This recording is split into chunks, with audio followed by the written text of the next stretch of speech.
आता पाहणार आहोत मोठ्या राजकीय बातम्या। कृषी विभागातील घोटाळ्यावर 20 तारखेला बोलणार। कृषी विभागातील कथित घोटाळ्यावर सुरेश धस यांची प्रतिक्रिया। तर जरांगे हे आमचं दैवत, जरांगेंबद्दल काहीही बोलणार नाही, जरांगेंच्या टीकेवर धस यांचं वक्तव्य। कृष्ण आंधळेला अटक करा, 25 तारखेपर्यंत अटक न केल्यास अन्नत्याग करू, आरोपींना फाशी मिळेपर्यंत थांबणार नाही, धनंजय देशमुख यांची प्रतिक्रिया। मसाजोगमधील बैठकीत ग्रामस्थ आक्रमक। आमदारांमध्ये ज्यांच्या जीवाला धोका नाही अशा व्हीआयपी व्यक्तींची सुरक्षा कमी करण्यात आली। भाजप शिवसेनेसोबतच राष्ट्रवादीतील नेत्यांचीही सुरक्षा कमी करण्यात आली। मंत्र्यांची Y+ दर्जाची सुरक्षा मात्र तशीच कायम राहणार, सूत्रांची माहिती।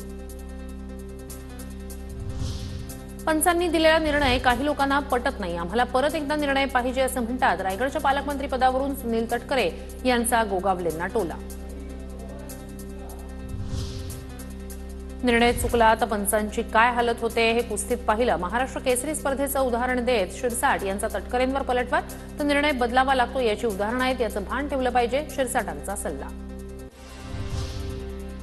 नाशिकमध्ये अजित पवारांची राष्ट्रवादी आणि शिंदेंच्या शिवसेनेत वाद। दादांच्या आमदार सरोज अहिरे यांची नेते विजय करंजकर यांच्यावर आरोप करत अजित पवारांकडे तक्रार।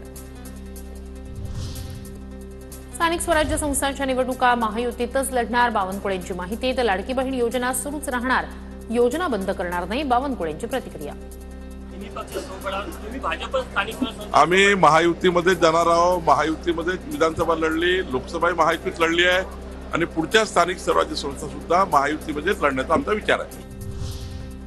नितीन गडकरी राष्ट्रवादीत जाणार अशा बातम्या करू नका। इस्लामपूरमधील राजाराम बापू इन्स्टिट्यूटच्या कार्यक्रमात जयंत पाटील यांची माध्यमांना उद्देशून फटकेबाजी।